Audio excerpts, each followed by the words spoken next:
Conversations on race and policing began in response to the police killing of George Floyd on May 25, 2020.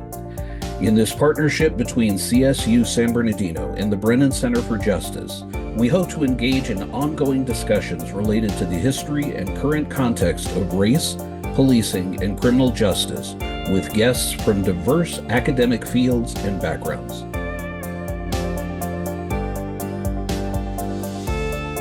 Hey everyone, thank you all for joining us. My name is Robbie Madrigal from the Fowle Library.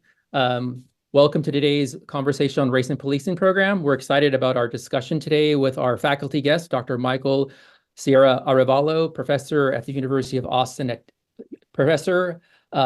Texas at Austin. Today's hosts are Dr. Mary Teixeira, professor emerita of sociology at CSUSB, formerly of the LA Sheriff's Department, Michael German of the Brennan Center for Justice, and former special agent of the FBI, George Matt Patino, Crafton Hills College instructor of history, and a CSUSB MA history graduate. He's formerly of the Rialto Police Department. Our other guest is Stan Futch of the West Side Action Group, and he's a retired Riverside Fire Department investigator. And we also have Amber Broaden from CSUSB and Kelsey Dominguez Hills. She's a lecturer in psychology. I'm now going to do before I turn the program over to Stan, I'm going to do the land acknowledgement. We recognize that the campuses of Cal State San Bernardino each sit on unceded indigenous ancestral lands. For San Bernardino, the land of the Gabrieliano, Chemehuevi peoples, Serrano peoples, and the federally recognized land of the Yahoo Vietnam of Samoa Nation. For Palm Desert, the land of the Cahuilla peoples and the federally recognized land of the Agua Caliente Band of Cahuilla Indians. We recognize that every member of the CSUSB community has benefited and continues to benefit from the use and occupation of this land since the institution's founding in 1965. Consistent with our values of community and diversity, we're responsible for acknowledging and making the university's relationship with Indigenous peoples visible. By offering this land acknowledgement, we affirm Indigenous sovereignty and will work to hold California State University San Bernardino more accountable to the needs of American Indians and Indigenous peoples. And now I'll pass it over to my colleague, Matt Patino. Thank you. Michael Sierra-Arévalo is an assistant professor in the Department of Sociology at the University of Texas, Austin. His research employs quantitative and qualitative methods to investigate violence, culture, and social inequality in the United States. In particular, he is interested in policing, firearms, violence prevention, and public safety policy. His first book, The Danger Imperative: Violence, Death, and the Soul of Policing, uses ethnographic fieldwork and interviews with police officers in 3 U.S. cities to show how policing's cultural preoccupation with violence and death shapes police practice and social inequality. The Danger Imperative received the American Sociological Association's Sociology of Law Distinguished Book Award and the American Society of Criminology's Division of Policing's Outstanding Book Award. Sierra-Arévalo's research is published in a variety of peer-reviewed outlets, including the Proceedings of the National Academy of Sciences, Criminology, Law and Society Review, and the Annual Review of Law and Social Science. His writing and research can be found also in a range of popular outlets, including the Los Angeles Times, the Washington Post, Times Higher Education, Slate, GQ, and NPR. Before joining the faculty at UT Austin, Dr. Sierra-Arévalo was an assistant professor in the Rutgers School of Criminal Justice, and he earned his PhD in sociology from Yale University and a BA in sociology and psychology from the University of Texas, Austin. Michael, thanks so much for being here. Thank you, George, for that incredibly generous introduction. All the better for your NPR microphone and voice. It sounds better when you do it that way. So thank you. Thank you, everybody, for being here this evening. I know there's a lot of things that you could be doing on your Wednesday afternoon. I appreciate you being here for me to tell you a little bit about this project and about this work. It's about a decade in the making, and it's been a whirlwind since the book came out, but it's certainly better to have it done than being in deep COVID, trying to write it, and a first book at that. So I think the plan for the evening is pretty straightforward. I'm going to talk for maybe 10, 15 minutes about how I got into the work, the overall gist of the argument, kind of provide an outline of the chapters of the book, but I'm not going to dive into the data. I'm not going to dive into examples, just so that we have more time for discussion between our other panelists, questions from the chat. So that is my goal. If I got that wrong, somebody please shoot me an email and I will try and course correct. So just to get started then, as mentioned, the title of the book is The Danger Imperative, Violence, Death, and the Soul of Policing. It was released this February from Columbia University Press. And the project began in large part as a response to the events of Ferguson. And so I am part of a generation of scholars, social scientists, criminologists, anthropologists, who saw Ferguson occurring. And it became apparent to us very early that this was not a flash in the pan. This was not something that was going away. And I think, at least for me and others of my age cohort, I didn't remember Rodney King. Technically, I was alive when it happened. I was born in 1990. But this was the first time that I, someone that didn't grow up in a hyper-police community, someone that did not have the sound of sirens growing up all the time in my neighborhood. I'd been stopped by police for speeding or for shoplifting, but I didn't grow up in a place that I would consider hyper-policed. And this was suddenly being streamed to my phone, to my laptop in high definition. And the militarized response to people's cries for justice was something that I was simply unfamiliar with. That history was in large part hidden to me. And so I did what any good graduate student should do, which is I began to read. And this was a period of time where I want you to try to remember that in 2014, there were all these resources that we now take for granted that simply didn't exist. The Washington Post had not collected the counted data set on the number of fatal shootings in the country. There was really a small literature within sociology specifically about contemporary policing, mostly focused on people who were the targets of policing, not the police themselves. And I began to learn really disturbing things, such as we didn't have even a good estimate of the number of police officers that existed in the country, that our estimate for that at the time was already something like 8 years old. And we've done that census since then, and now we're already over half a decade since the last census. And so I was seeing all these problems with the data about policing, and I grew increasingly skeptical that I was going to be able to answer my growing questions by doing a survey or relying on arrest records or relying on the data that we know police departments produce. And so it was at this time when the scholarship on policing was beginning to grow. But really importantly, as we were doing this work, people were also recognizing that policing was one of many institutions, one of many bodies or organizations that impacted all sorts of social outcomes. So it wasn't just about arrests. It was about policing and its effects on health, on its effects on later outcomes in the criminal legal system. Anybody that goes to prison at some point encountered a police officer. It's how the system works, which means that policing has implications for the mark of the criminal record, for your employment. It shifts your likelihood of participating in things like voting, even getting a bank account. It also changes educational outcomes for children, as well as for people later on in life. So this was what was kind of forming in my head, but things began to crystallize around the idea of threat as I listened to testimony at things like this. This was the 21st Century Task Force that was convened by President Barack Obama in the wake of Ferguson and the killing of Eric Garner and the killing of Tamir Rice by police to try to chart a way forward during what we now are describing as a crisis of police legitimacy. So over the course of several days, this panel of esteemed academics and community leaders and law enforcement officials heard testimony from a variety of people, including police officers, on the topic of what is referred to broadly as officer safety and wellness. And in the course of this testimony, the then Director of Public Safety for Woodway, Texas, Yusri Sakari, told the panel that currently, law enforcement is up against even greater pressures, challenges, and violence than ever before. And this sentiment was echoed by Chuck Canterbury, then the president of the Fraternal Order of Police, who said that now more than ever, we see our officers in the crosshairs of these criminals.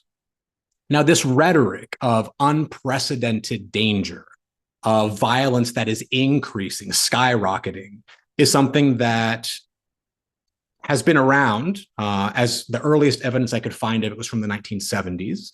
But it really rose to popular prominence with the publication of The War on Cops by Heather McDonald, a lawyer turned political pundit. And the argument is essentially that the calls for police reform, efforts to constrain police, to address issues of systemic police violence and inequalities within policing, is part of a broader political and intellectual environment that is directly leading to the death of police officers. And importantly, is doing so at unprecedented rates. Now, it is certainly the case that police face profound dangers in the course of their work. Active shooters, violent gang conflicts, white supremacists, all of these things are real. But the rhetoric of an unprecedented rise in violence, of a war on police, is something that is supported by emotion, it's supported by political maneuvering, but it's not something that you can identify in the empirical data on violence against police. So this, for example, shows that the rate of officers being feloniously killed in the line of duty, meaning they were killed by a person violently, not by, say, a car accident or COVID, has been decreasing for the better part of half a century. And despite even recent blips, such as 2020 through 2021, along with patterns in violent crime that increased across the entire country, not just against police, even when looking at those short-term spikes, we can see that the pattern of violence against police, this here shows the daily number of firearms assaults against police officers in the US between 2014 and 2020. This is a pattern of rarity and consistency. You can see short-term blips, but this is a story of a profession that, instead of growing ever more dangerous and more dangerous than ever, it's actually a profession that is safer than ever. And so this was the puzzle that presented itself to me. I was seeing all this rhetoric about unprecedented violence. I was trying to understand why policing was the way what it was, and I couldn't really reconcile it with the data. And so I decided that since I couldn't depend on survey data and I didn't like my prospects of using administrative data to answer these questions of how and why, that I wanted to get into a police car, which is what I did. I began to ride around with officers in 2014. And over the course of observing officers in multiple departments across the country, I developed the concept of what I call the danger imperative. Now, the danger imperative is what sociologists refer to as a cultural frame. In simpler terms, it's a lens. It's a filter that officers are socialized to see their world through. And the content of that filter is such that it is centered on identifying and mitigating the threat of violence. Now, importantly, we all have cultural frames and filters and lenses, and we use them in different parts of our lives. What's important about the danger imperative is that it is a frame that is specific to the world of policing, at least insofar as I describe it. And it's one that's focused on violence. And second, this frame is formally colorblind. There is no mention of race in the context of the danger imperative. There are descriptions of threats and weapons and guns and officer safety. And any discussion, mention of race is notably absent. Now, I want to make very clear that though the danger imperative is itself formally codified in policy and law and training in colorblind ways that do not mention race, you cannot disentangle policing from its history in making and recreating racism, and racial inequality. You can look back through history, and it's not difficult to see the heritage of policing from slave catchers and the general patrolling of enslaved peoples in the antebellum South, to the use of police in the civil rights era, through to Ferguson in our current era of the crisis of police legitimacy. And you can also find overt cases of police racism. There are ever more cases of Facebook posts, private messages, groups online of officers being explicitly racist when describing people that they police, primarily people of color. What I want you to remember is that the danger imperative does not depend on racist bad apples. And in fact, what I hope we get to in the discussion is that the danger imperative's power and its danger is that you don't need to be a monster to perpetuate racial inequalities in policing when viewing your work, the danger imperative. In fact, I would argue that the story that I tell in the book is that the danger imperative is a frame that allows you to understand how, despite the best of intentions, despite the best training, because of the broader structural system that funnels police systematically into poor minority communities, even the most well-meaning officer, even a theoretically perfectly egalitarian officer, is more likely or will use violence correctly, incorrectly, judiciously, or capriciously in the communities into which they are funneled. And that does not require racial animus or overt racism. Of course, we know that racial animus and racism exist, and the danger imperative becomes a conduit for those beliefs as well. So with that, just briefly, the three cities that I spent time in was one on the East Coast, Elmont, on the West Coast is West River, and in the Southwest is Sunshine. These are the demographics of the departments that I looked at. You can see that they're all large departments. Most departments in the US are less than 50 people. So these are big urban departments. They vary in terms of their demographic makeup within the department. West River was the most diverse, then Sunshine was the least diverse. None of them are diverse in terms of gender, though I will note that both Sunshine and Elmont are technically more diverse than the national average, which sits at around 12 to 13% women. I also will note that despite the relative diversity of, say, West River, it is still whiter than the city which it polices. And that's a pattern that is pervasive across departments in the United States, particularly in non-urban departments. I collected two kinds of data primarily in these field sites. The fancy word is ethnography. I just spent a lot of time with officers. I spent a lot of time with them in their cars, in their station houses. I also interviewed them. Sometimes those were sit-down interviews, but most of them was actually just turning on my phone or a recorder and just having a very long conversation over the course of an entire shift. And you can see the breakdown of hours across these different field sites.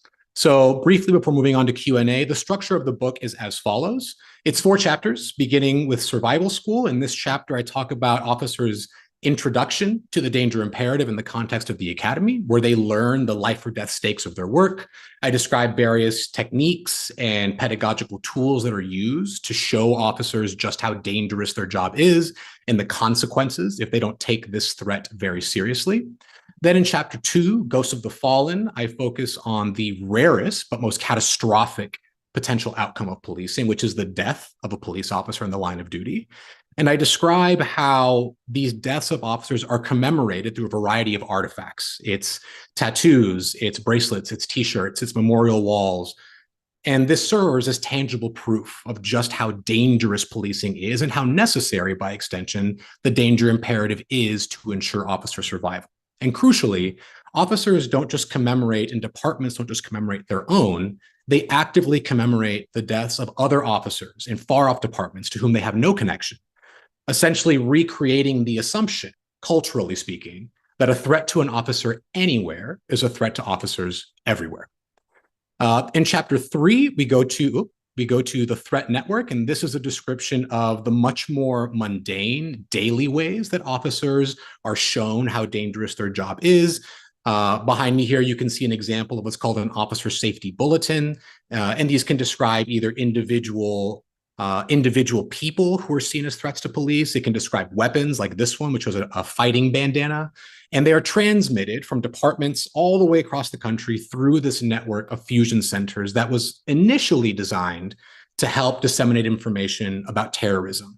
But in the years since 9/11, terrorism has very much taken a back seat, at least in the day-to-day life of these fusion networks, what I call the threat network, to disseminate information that's a threat to local police officers at the local level, which has very little to do with terrorism.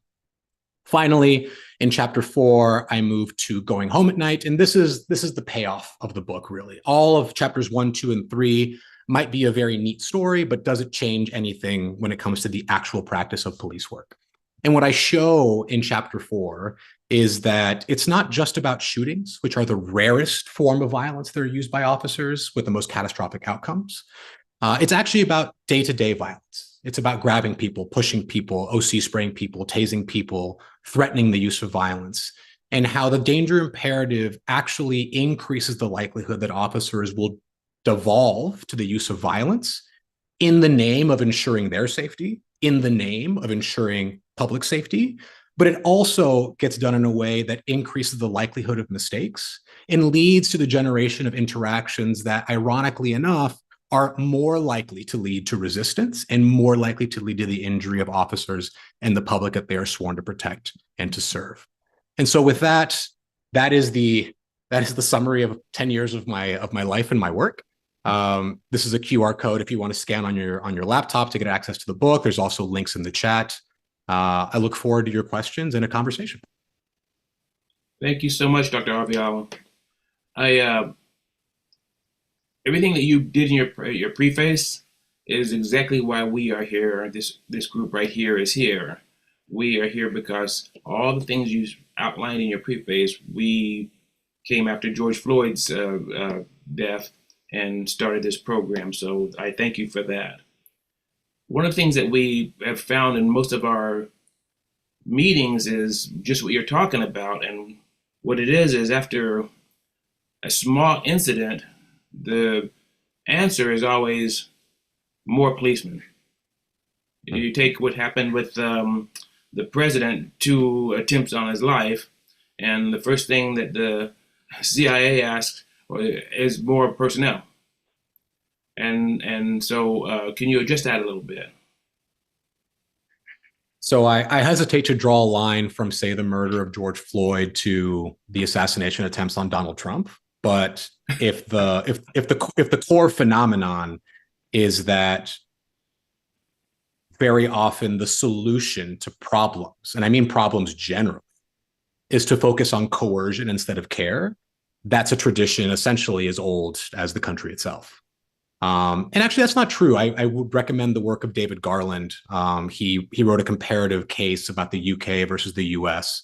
And he said that it wasn't always the case that the US so heavily invested in prisons and police officers and bars and cars, that there was a series of cultural and political struggles that ended up on the side of investing in punishment over care. And that was a conscious policy decision. If you look at the work of James Foreman in his book, Locking Up Our Own, he, I think, importantly articulates that if your version of that history is that it's just a bunch of like nefarious old white guys in smoke-filled rooms deciding on public policy, that it misses that this was actually in many cases a bipartisan affair. Like there are no real innocent characters in the story when it comes to deciding that the solution to our problems is going to be one of punishment and coercion, not one of investment and not one of nurturing and care. I think that it is a solution to problems that allows people to say they are doing something. You can see police officers, you can see cars, you can put guns on the table.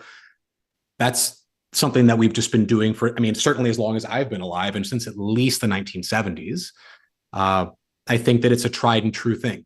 And as much as police want to talk about how difficult it is given the current climate and how unsupported they are, support for the police is actually wildly consistent over time. And so while certainly there's more airtime for critique of the police, I would simply ask them to look at the trend line for their budgets. And it does not suggest that there's actually concerted, widespread political will to not give police the tools that they need and want. Thank you. Michael, German. Thanks, Stan. And thank you, Michael, for writing the book and for being with us today. Thank you. As a police reform, law enforcement reform advocate, I get the opportunity to talk to law enforcement audiences. And the only event people actually got up and walked out of was when I showed a graph that was pretty much like the one you had, showing that the threat to law enforcement had decreased over time. And that was before the 2020 blip, or what we hope is a blip. What is it about that that victim narrative that they cling to. Well, first of all, did you find that when in your discussions with them, and what you would attribute to that kind of anger at being showed that their job is actually more safe than they thought it was? Um, and how have they reacted to the book if you've had a chance to talk with them after the book has been published? Sure. So I have not had overtly negative interactions with officers about the book thus far. In fact, it's been the opposite. Now, granted, there's strong selection into who like leaves an Amazon review. But I've been contacted via email, and I've had multiple former law enforcement officers say, man, I was seeing this back in the 90s. Like there was just, I remember one officer said, we taught our officers to be afraid. And he wasn't sure if it was intentional or unintentional or just the logical conclusion of sort of the tactics industry that originated in the 1970s. The book is like on the shelf behind me. Street Survival is like this Bible that's been around. It's a crazy book, but it's been used in academies for decades. More officers than not have said this puts a name to a thing that I didn't really know how to describe. No one has been able to say, at least with a straight face, certainly not to my face, that like what I'm saying is not true. I think they might disagree with the conclusions that I draw, whereas they are likely or more likely to believe that the danger imperative, that the style of training, that the laws in place to protect officers, the policies that are designed are necessary to protect officers. I argue that it's important to pay attention to the unintended consequences of those policies and laws and decisions and training. But no one has said that what I'm saying is untrue. And I think that is all I ever really wanted to do, was to say a thing that an officer could read and say, yeah, I don't agree with the extension of this, but what you're describing here is a real thing, and it happens in departments all over the place. I would not say that I've gotten particularly strong pushback. I will say, to answer the first part of your question, like, why is the reaction so visceral? I think because officers are simply operating according to how they've been told they need to operate. I don't think there's some grand nefarious plan. I don't think that it's, accepting maybe like union heads or like politico police chiefs. Like, I don't think it's about accruing power. It's not about, it's not about corruption most of the time. Instead, it's about people that are actually like, I've been told for years that if I don't watch my six, like I'm going to die, and I've got a family, and like, I got to take care of my kids. And in their defense, you are way more likely to get shot as a police officer than you are as a professor.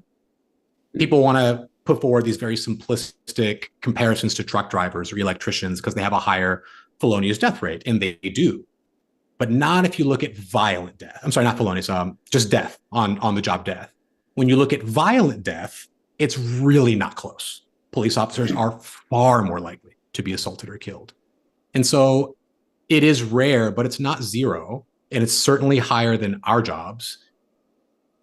But you can't extend that logic infinitely, because it gets us to a very dangerous place where I think in practice, not explicitly, but in practice, officers approach their work such that their lives, rubber meets road, is actually more important than the lives of those that they're contacting.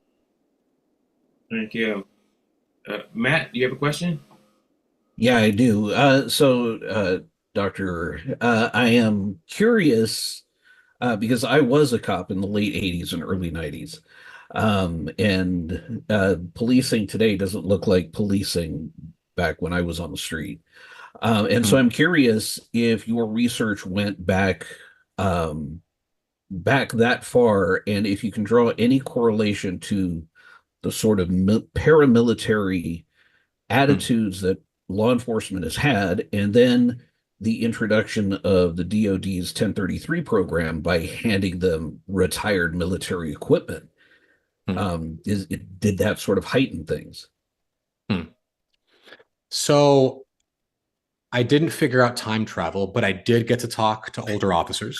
And they did provide a sense, at least from their perspective, how policing had changed from their time on the street. And I think the oldest officers that I managed to speak to would have been doing police work in the 1970s. I'm talking like open shirt, gold chain, big hair, like that kind of thing.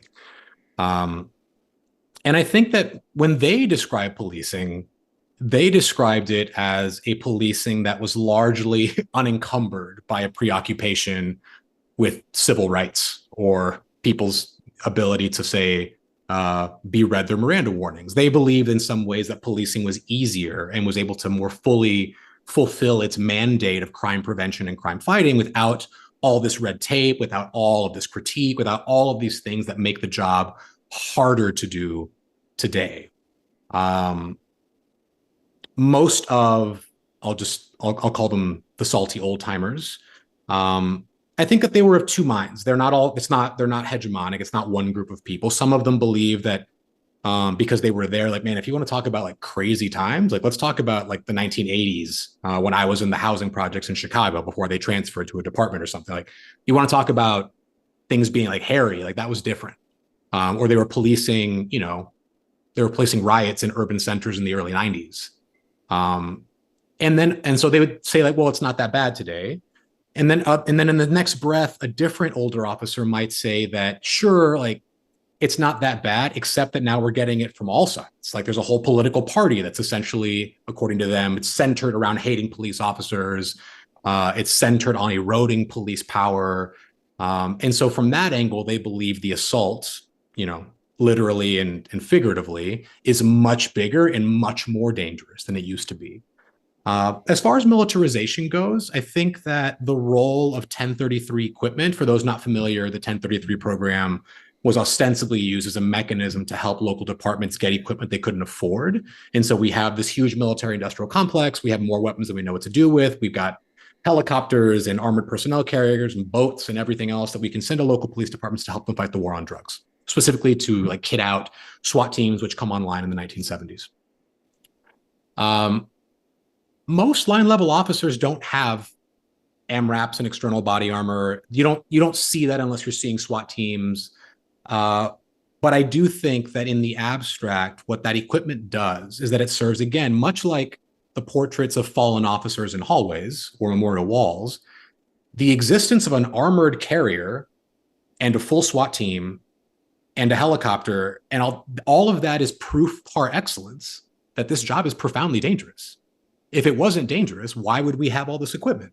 And so it becomes tautological. You say that it's dangerous, so you get the equipment, which means it's dangerous, which actually justifies more equipment. And suddenly you're in this loop, and it's all essentially like on our dime, because that's who pays the government to buy those weapons from Lockheed and 6 Hour and everybody else. But what I didn't see was like overt military equipment and kit being used at the micro level, but I think it's part of a much more diffuse, unquestioned ecosystem in which officers find themselves every day. Thank you. Amber? Hey, Michael. So thank you so much for your share today. I really appreciated Matt's question to you as well. I think that's a perfect segue for kind of a compound question that I have for you. Sure. So earlier you had mentioned that coercion was an aspect of what we saw in the police department, which I think is a very important aspect of the conversation, as well as drawing into perspective the origins of the police department, right? And that draws in the obvious racial tensions and biases that have permeated over policing, as well as PTSD experienced by victims of over-policing, right?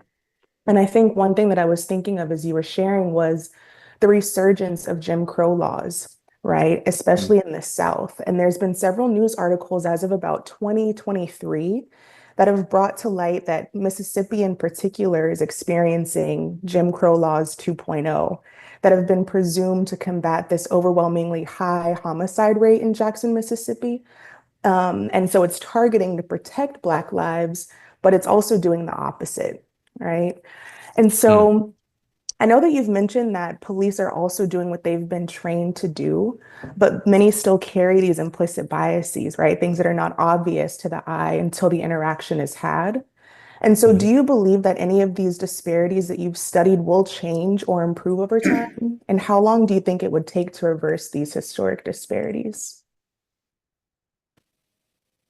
So I will say that if I had a solution to structural racism, I would have written that op-ed already. And I don't have an easy one. And frankly, I hope that people that are watching will still buy the book, but I'm not particularly optimistic at the prospect of solving structural racism anytime soon. I have taken several pages out of the public health handbook, and I think that what I'm more interested in is harm reduction. Now, there is a model of policing that is being described as public health policing. That's not what I'm talking about. I'm not talking about using police as part of a broader ecosystem of providers to help with public health. Mine is actually a little bit more extreme insofar as I think that the best way to ensure that policing does less harm is to, A, reduce the need for police, as in reduce the number of calls, the number of incidents to which they respond. And that's both by reducing the demand for police, but also reducing the supply of police in terms of the supply, the number of officers that would actually be responding to calls. And I think part of why I'm interested in this idea of simply just getting police out of more interactions, it has a couple of reasons for it. One, officers themselves, believe it or not, do not want to do all the things that they are being asked to do. Now, there's a negative side to that, which is it means that what they believe their central role is to, kick in doors, make arrests, be crime fighters. But also, like, presumably, at least in our current equilibrium, someone has to do that. And it's actually what the police department is set up to value. Departments are set up to value gun seizures, arrests, drug seizures, money. They're not very well set up to reward all the things that we say we care about, like positive non-enforcement contact. I can't go and ask a big chief, like, how many positive non-enforcement contacts did you have in the past 6 months? They're going to look at me like I'm crazy. But if I ask for the number of arrests, they'll be able to produce that for me in like a couple of hours. So the first is officers themselves recognize that they don't want to be doing these things. And even those that like the idea of intervening in something like mental health, they know full well they're not medical professionals, that fundamentally they are police officers that took, let's like really overestimate, 40 hours of training on crisis intervention.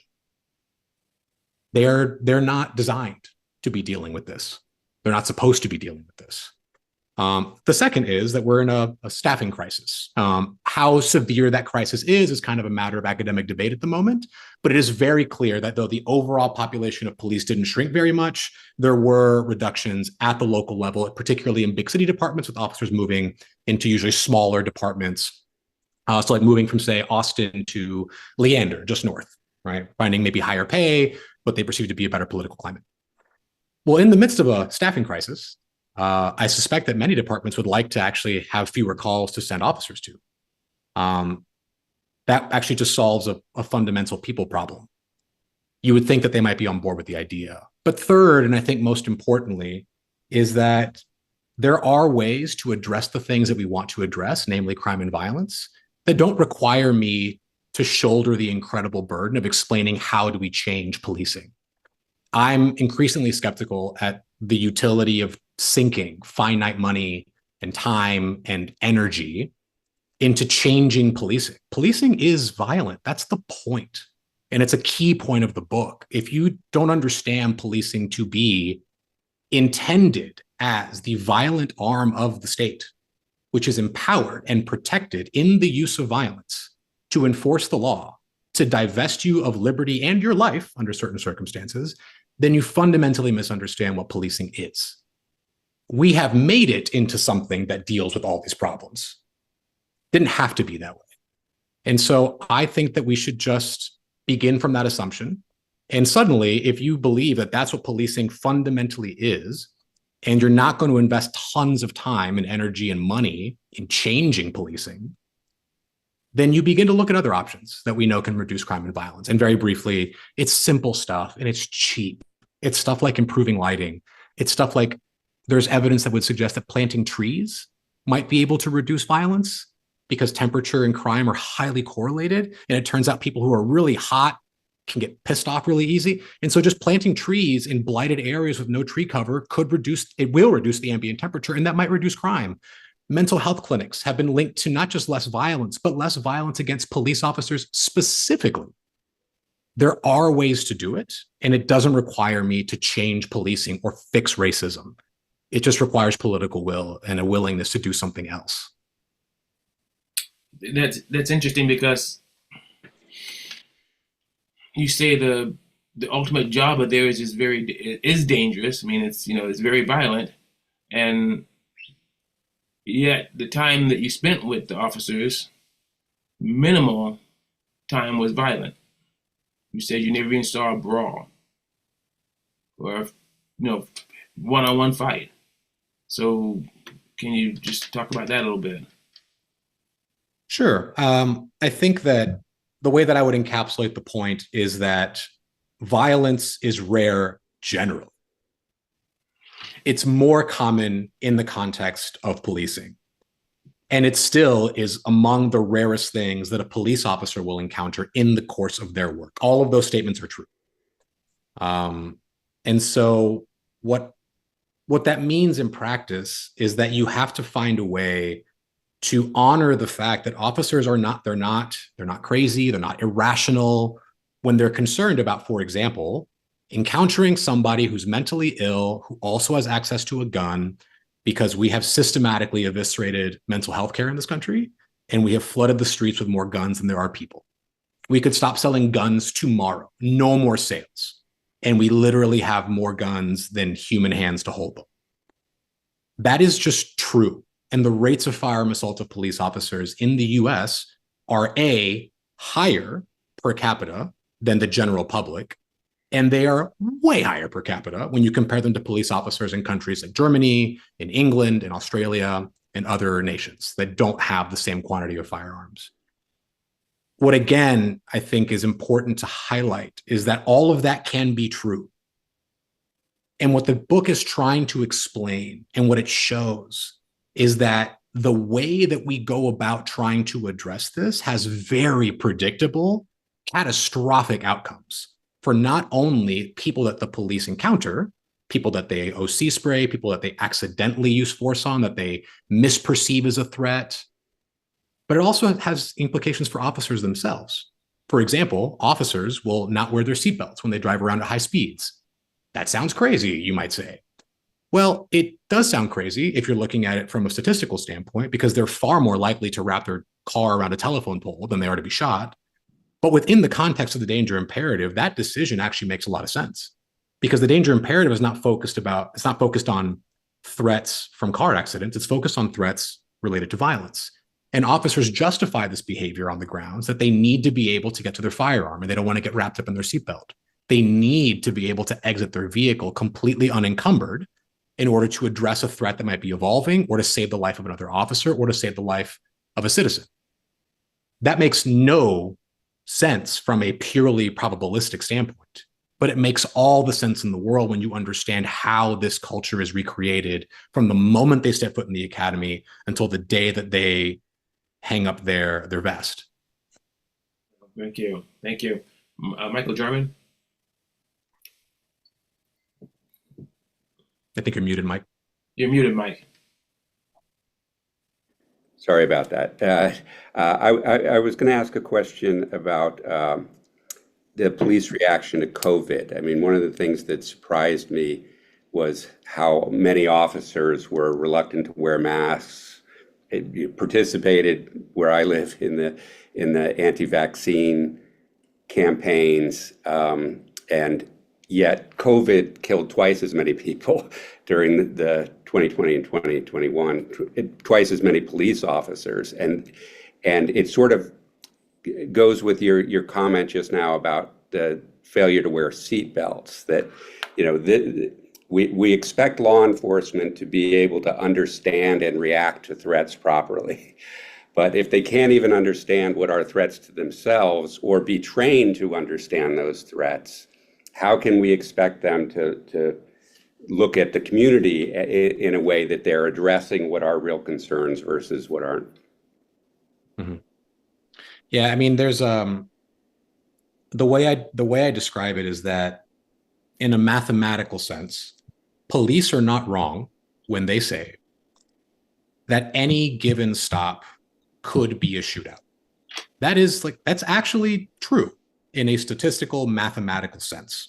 It is also true in sort of a physics, like Schrodinger's gun kind of way, that you don't really know whether or not somebody has the gun until you check.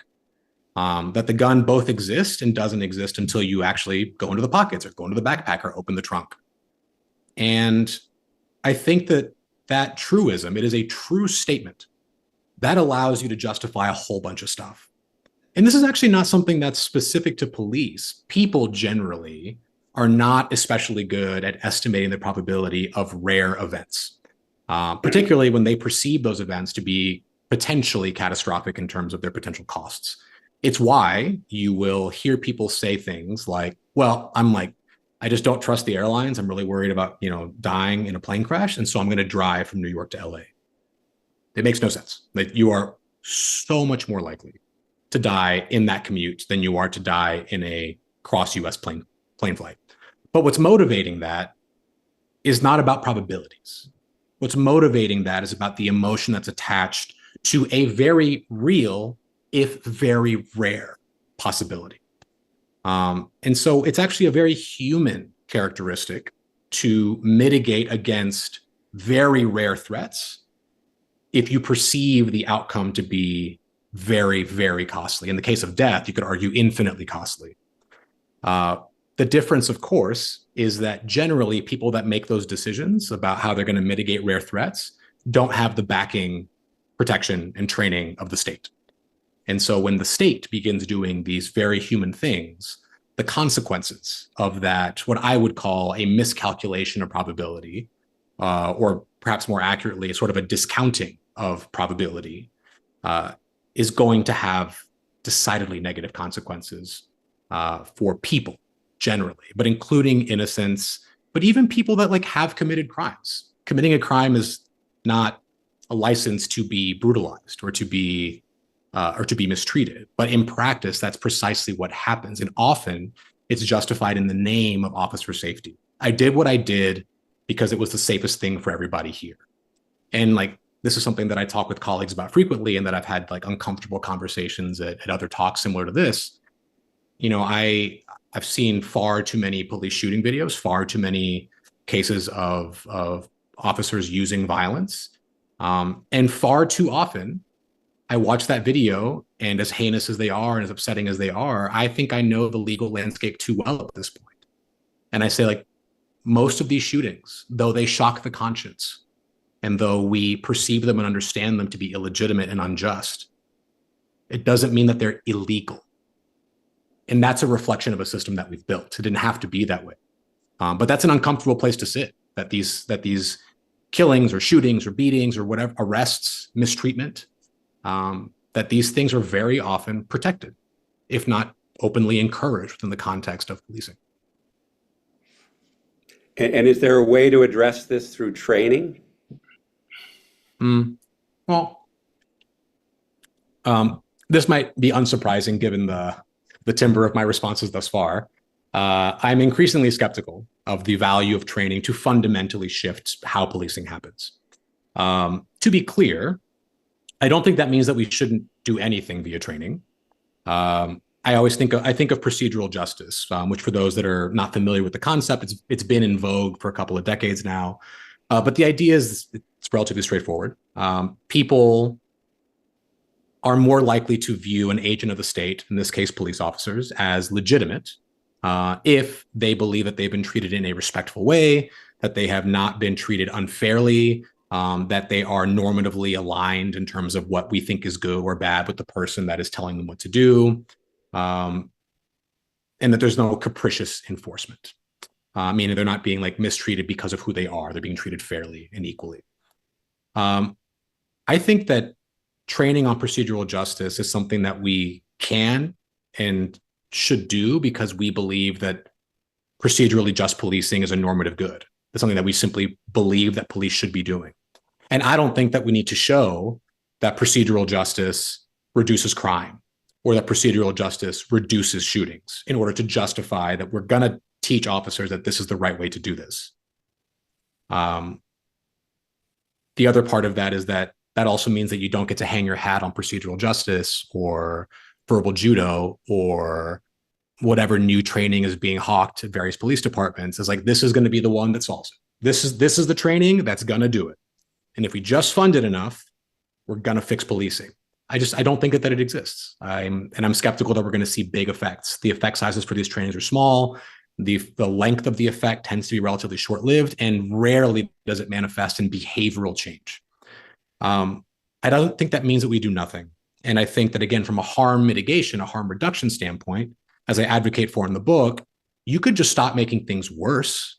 And so you stop paying people like Lieutenant Colonel Dave Grossman, the self-professed founder of Killology, from going into your department, or paying officers registrations to go to his seminars where he teaches you things like you must become the predator to catch the predator, where he advocates for a valorization of violence in a way that is wholly out of step with ideals of what is being termed guardian policing over the past 10 years or so. I think that you could do things with TCOL in that's the Texas Committee on Law Enforcement, or Commission on Law Enforcement, but it's generally called POST at different states. And they're the ones that decide what trainings will count for what hours. They are the ones that decide how many hours of what kinds of training will be required for you to keep your certification or your license, essentially, to practice police work. And they're the ones that approve third-party trainers to give training that counts for their post to police officers. Most training, not most, a great deal of training is done by not the police department themselves, in part because many of them don't have their own academies. They're very small. And so they get outsourced to either other companies or other police departments, other academies. You could do a better job of screening who you decide to let be an approved trainer for your law enforcement officers. The irony of that, of course, is like, that's not free. Like, that will take investment in a regulatory agency like Post.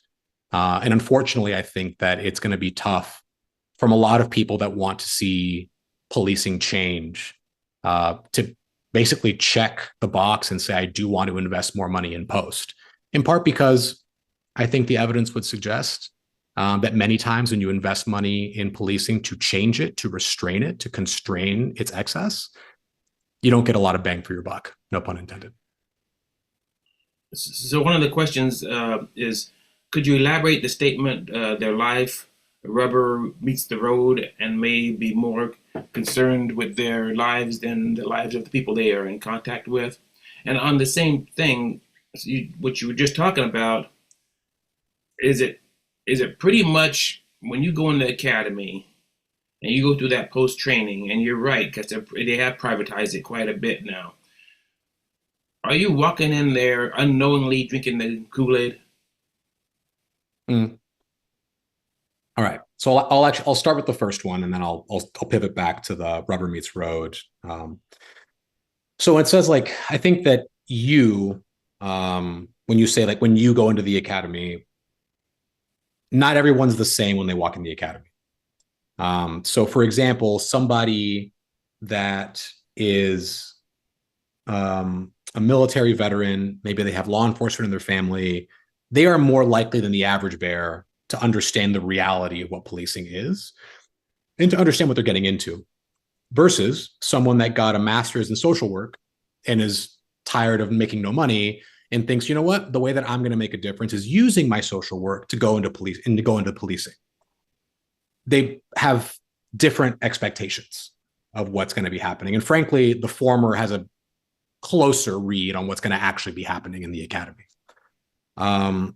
Everybody does go in with some sense of what policing is that's in some way shaped by media. And so people that watch End of Watch, or they watch their police procedurals, they watch cop movies, that portrays a version of policing that's actually deeply tied to what policing thinks of itself and what it portrays, but is actually fundamentally out of step with what policing actually is.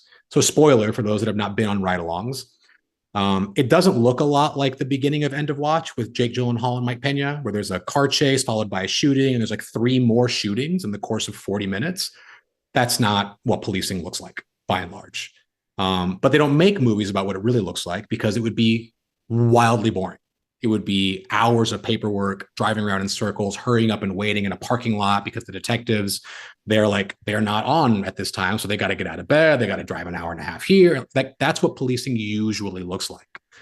And so most people don't come into policing knowing that last part. But look at recruitment materials and you'll get a sense of how policing portrays itself. It's a lot of rappelling out of helicopters and battering ramming doors and car chases and tasings, and partially because they're trying to recruit 20-year-old dudes. Like it's not complicated. They're portraying a version of the work to their target demographic. And there are exceptions to this. Lots of departments are trying to recruit more women, more people of color. But my colleague of mine, her book, Before the Badge, by Samantha Simon, it's all about police academy training. I think that is currently the best account of not only selection into the academy and recruitment into the academy from the perspective of recruiters, but also who washes out for what reasons, who excels for what reasons. That is the account, in my opinion. Now, turning back to the question of, so when I say that when rubber meets road, the practice of policing is often such that officers will value their own lives over the lives of a member of the public, this isn't written down anywhere, right? And in fact, the opposite might be written down. And generally, you might think of it as a hierarchy of life. This is some work by Dave Klinger at UMSL.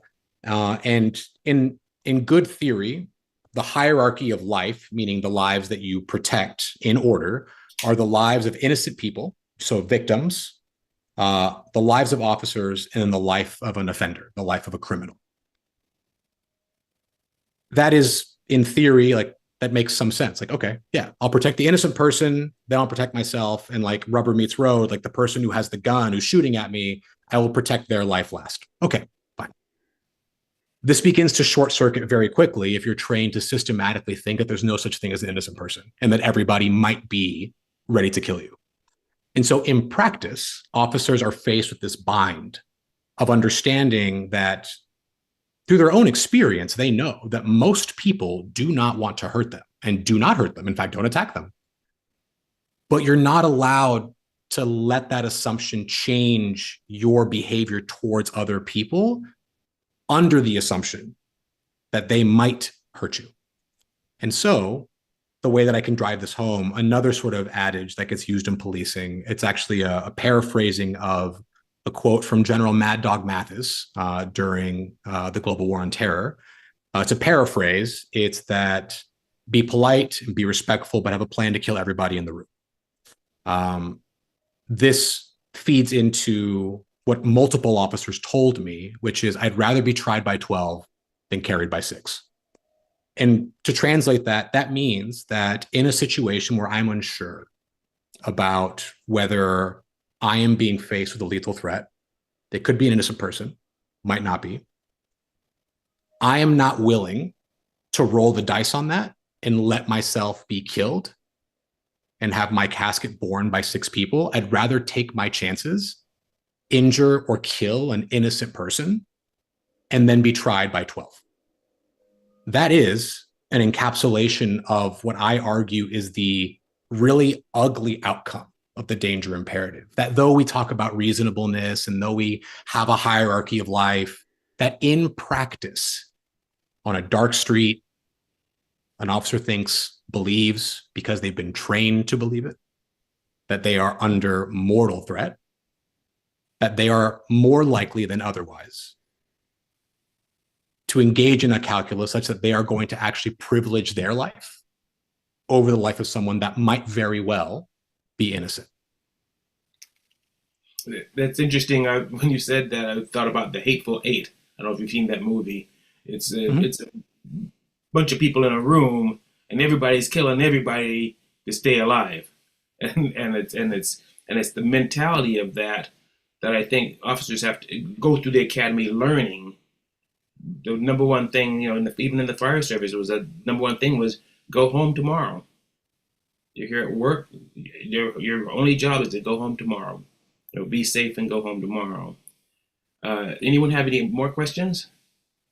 If not, Doctor, thank you so much for joining us today, and thank you for so much insight on this subject matter. Like I said, everything that you put in your preface is just why we're here, and so you fit into this program so well, and it's always good to have you back. And hopefully, we'll see you again. Thank you. I appreciate it. Thanks everybody for taking the time. It was wonderful to join you and share. For any watching, you can find the book on Amazon or a bookstore near you. You can scan the QR code here. You can also find it at, there it is. That's the very one.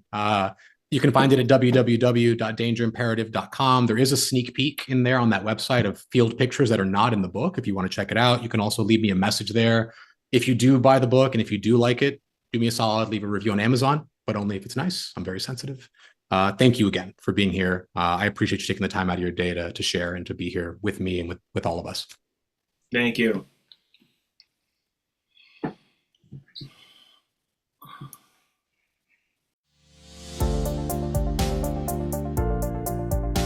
Conversations on race and policing began in response to the police killing of George Floyd on May 25, 2020. In this partnership between CSU San Bernardino and the Brennan Center for Justice, we hope to engage in ongoing discussions related to the history and current context of race, policing, and criminal justice with guests from diverse academic fields and backgrounds.